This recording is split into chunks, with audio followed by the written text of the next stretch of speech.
a security guard kicked over her cup and laughed. The coins scattered across the wet pavement outside the Eco Grand Hotel, and the girl on the ground didn't even flinch. She just watched them roll away, the way someone watches something they've already stopped expecting to keep. A woman in heels stepped over her without breaking her phone call. Nobody in that crowd looked at her face. To them, she wasn't a person. She was an obstacle in an expensive shoes way. Then a black SUV stopped at the curb, and a young man got out into the rain without an umbrella.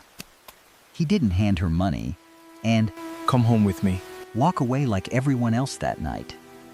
He knelt down, right there in the water, and looked at her the way no one had looked at her in 11 days. "You'll catch a fever out here," he said. "Come with me." She stared at him, rain running down her face, too stunned to answer. For 1 second, something flickered behind her eyes. Not relief, not surprise, fear.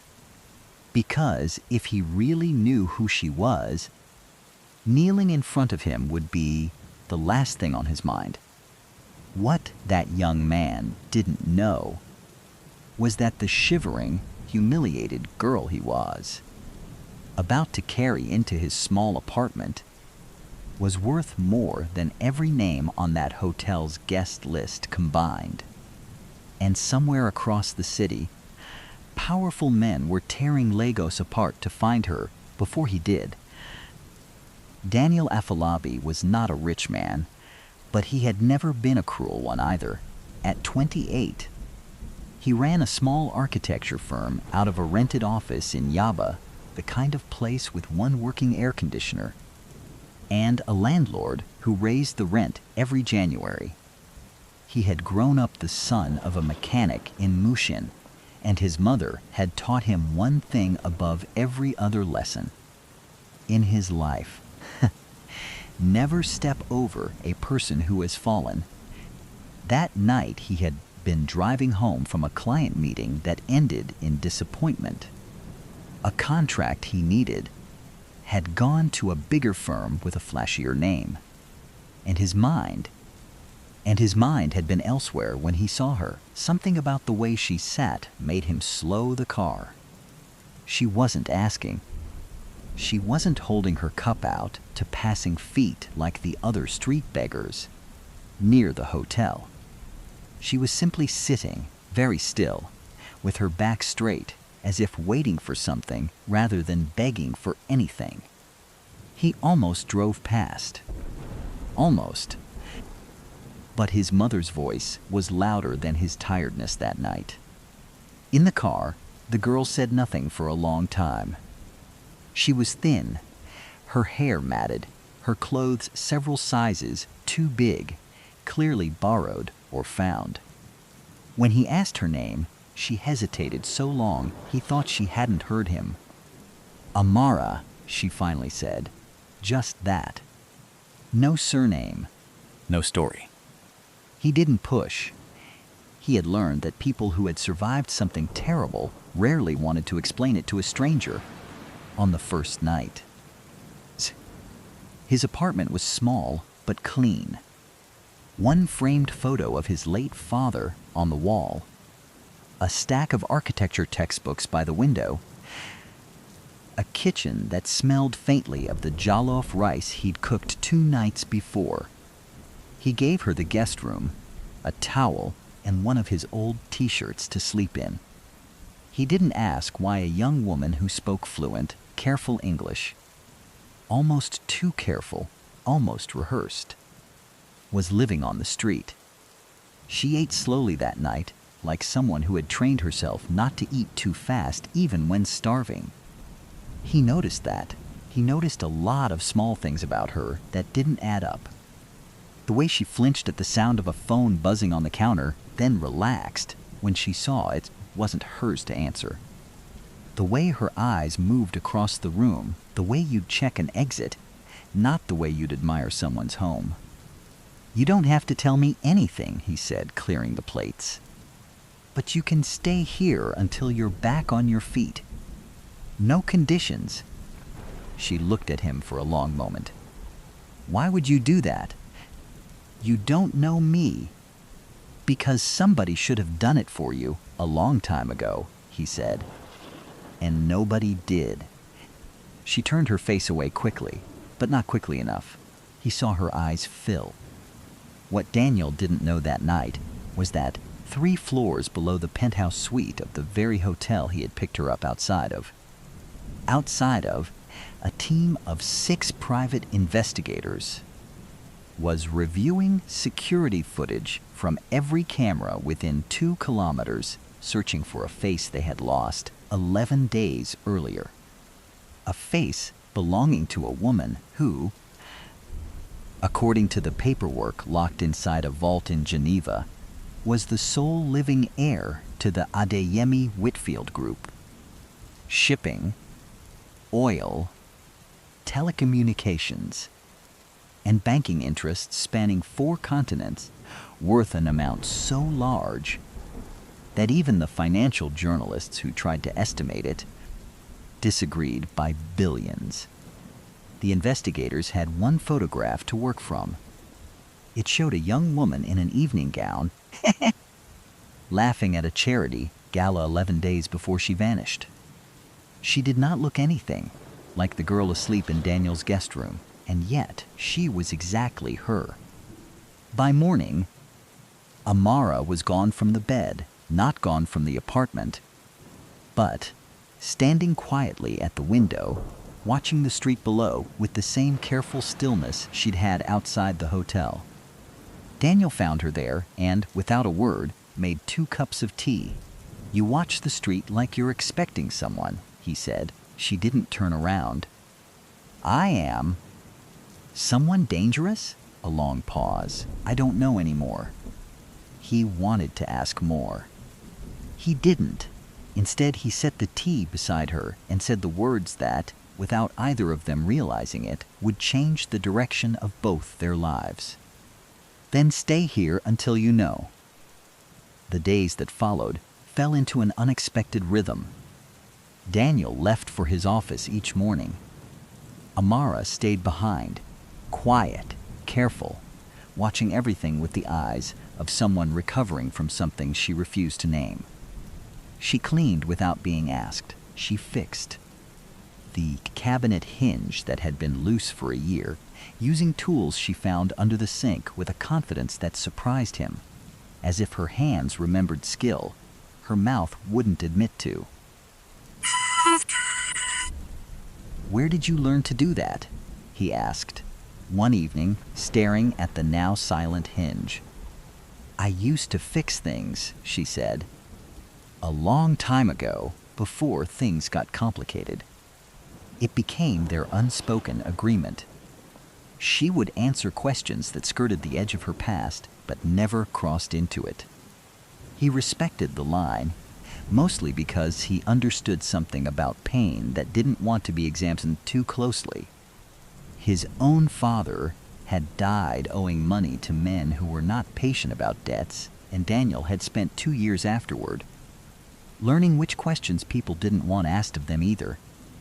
Amara began going with him occasionally to his small office, sitting in the corner with a sketch pad he'd given her, and it was there that his business partner, Tunde, first noticed something strange. She corrected the load calculations on the Ikeja building. Tunde said, one afternoon, staring at a margin note in neat, precise handwriting, Daniel, these numbers are right. How does she know structural engineering? Daniel had wondered the same thing more than once. But every time he asked Amara directly, she deflected, changed the subject, or simply grew quiet in a way that made him feel guilty for pressing some. What he didn't know was that Amara Adeyemi Whitfield had graduated top of her class in civil engineering from a university in London before she had ever touched a boardroom seat, that she had personally seen Sabib the design of 2 hospitals her family's foundation, had built in Kaduna and Enugu, and that the numbers she was correcting were, for her, as natural as breathing.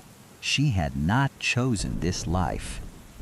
She had not chosen this life to become someone new.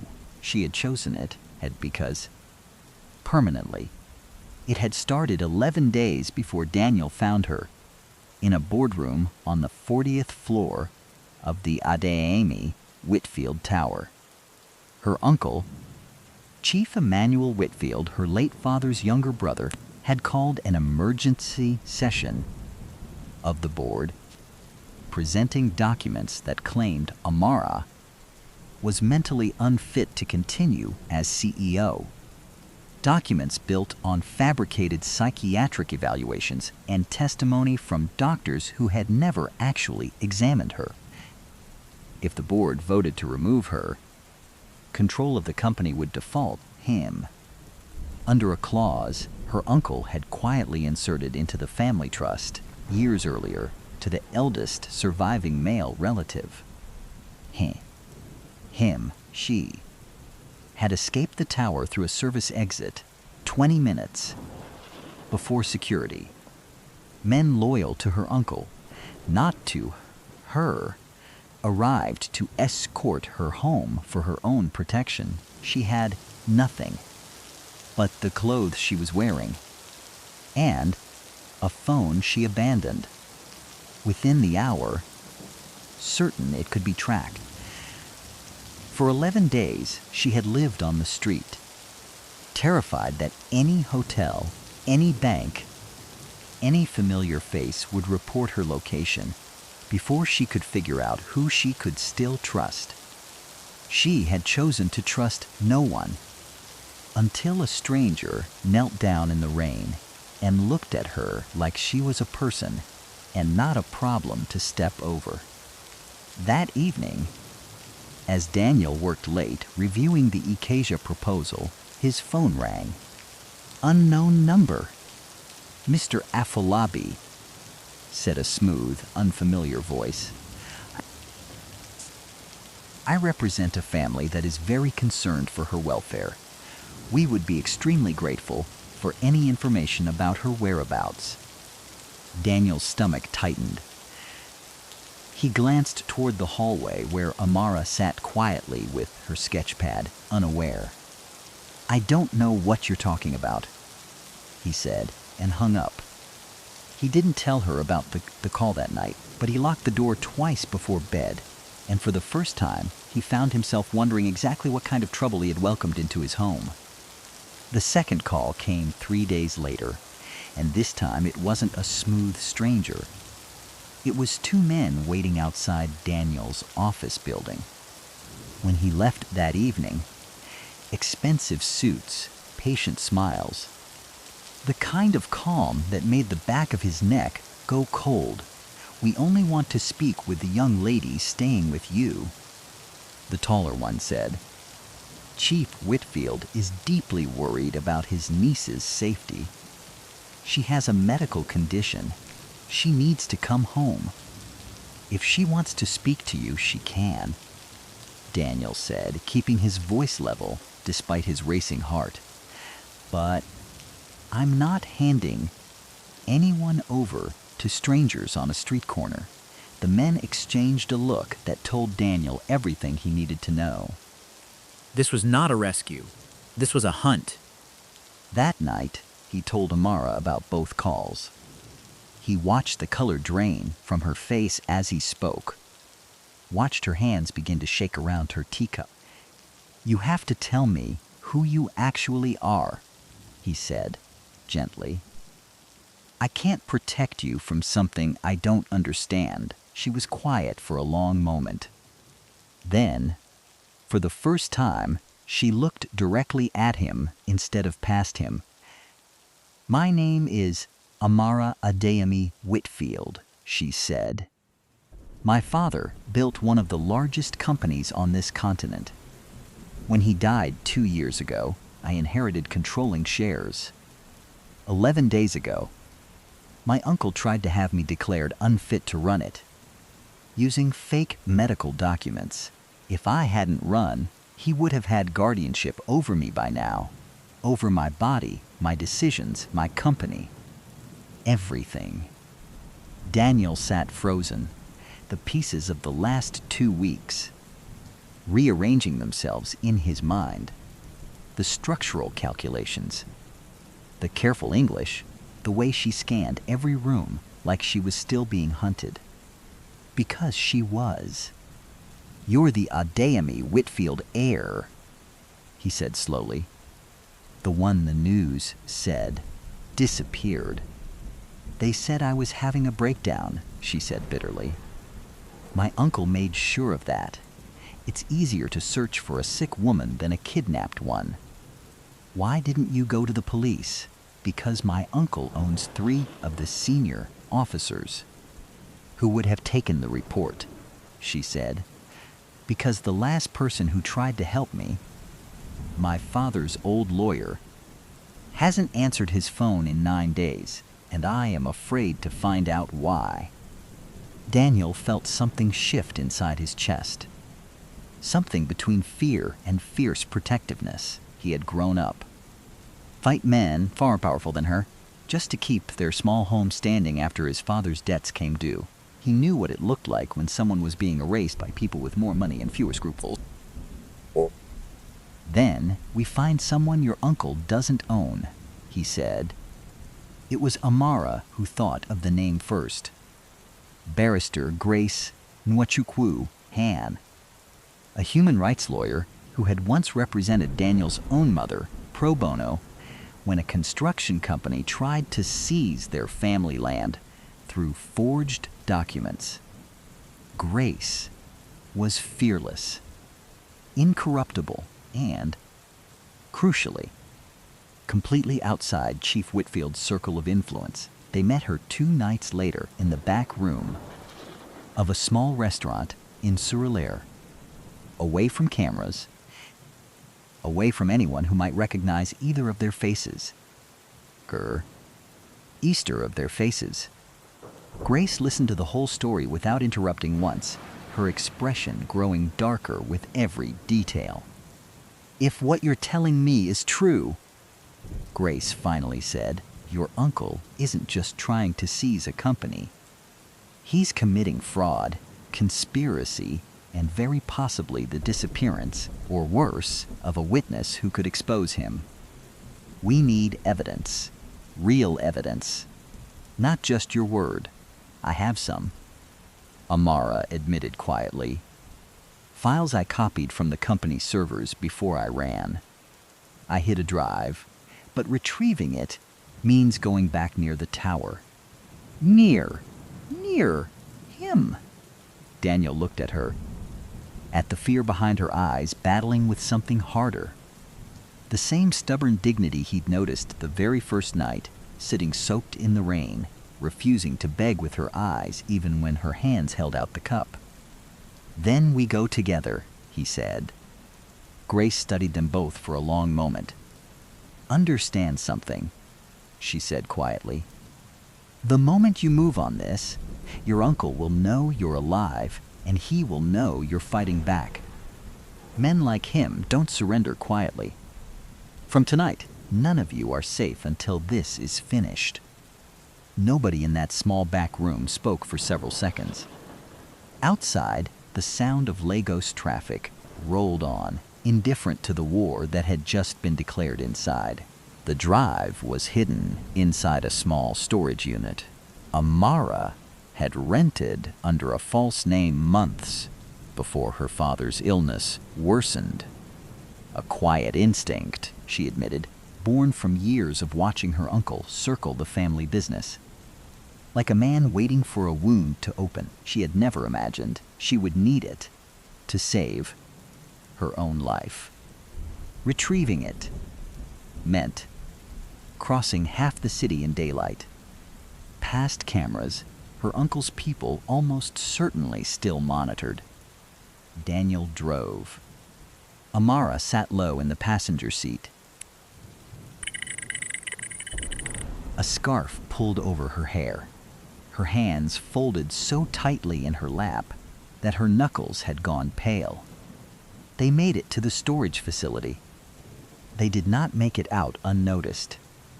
A black car followed them from 2 streets back, matching their speed with the practiced patience of professionals. Daniel's pulse hammered as he turned down 3 unnecessary streets, watching in the mirror as the car turned too every single time. "They found us," Amara whispered. "Hold on," Daniel said, and pressed the accelerator harder than he ever had in his life. What followed was not a movie chase. No explosions, no gunfire, but something far more frightening in its ordinariness. A desperate scramble through Lagos traffic, Daniel weaving between Danfo buses and market trucks, Amara gripping the drive in both hands, like it was the only solid thing left in the world, until finally they lost the black car in the chaos of a market road too narrow for it to follow.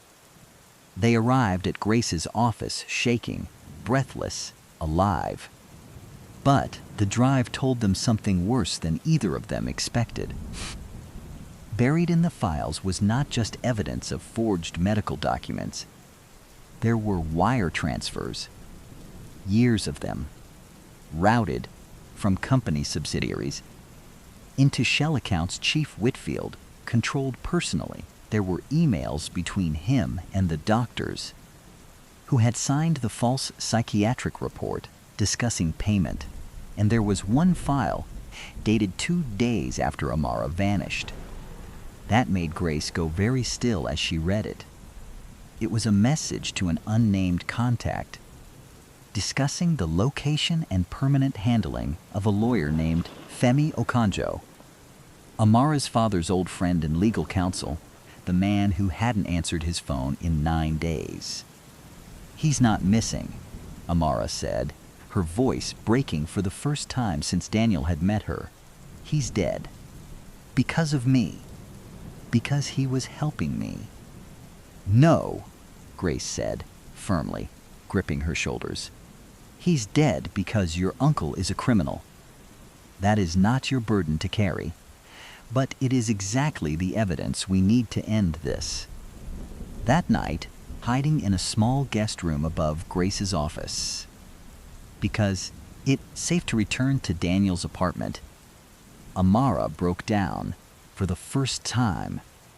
Not the quiet, controlled tears of someone managing grief in private, but the raw, shaking sobs of someone who had been holding herself together through sheer will for 11 terrifying days. Daniel sat beside her, saying nothing, simply staying, the way he had stayed since the very first rainy night. "I don't even know who I am anymore," she whispered, the heiress. "The beggar girl. I don't know which one is real." "Both are real," Daniel said quietly. "The girl who fixed my cabinet hinge without being asked. The girl who corrected engineering numbers because she couldn't help herself. The girl who refused to beg even when she was starving. That's who you are. The money never made you that person. You already were her." She looked at him then. Really looked. And for the first time since the rain, something in her face eased. Not safety exactly, but the beginning of it. By morning, Grace had already contacted a federal prosecutor. She trusted completely, a woman who owed Chief Whitfield nothing and feared him even less. The evidence was moving. The trap, finally, was closing. Not on Amara. On him. The boardroom on the 40th floor of the Adeyemi Whitfield Tower had not seen Amara in 11 days, and when the doors opened that morning, the silence that followed was absolute. Chief Whitfield stood at the head of the table, mid-sentence, presenting what he believed was his final case for permanent guardianship to a board. he had spent months quietly bribing and pressuring. He froze when he saw his niece walk in, dressed simply, flanked by Grace Nwachukwu and 2 federal investigators with Daniel a steady presence just behind her shoulder. "Amara," he said, recovering his composure with practiced ease. "Thank God. We've been so worried." "Sit down, Uncle," Amara said, and her voice did not shake. "I think it's time the board heard the truth." What followed was not shouting. It was worse for him. It was calm, methodical, undeniable.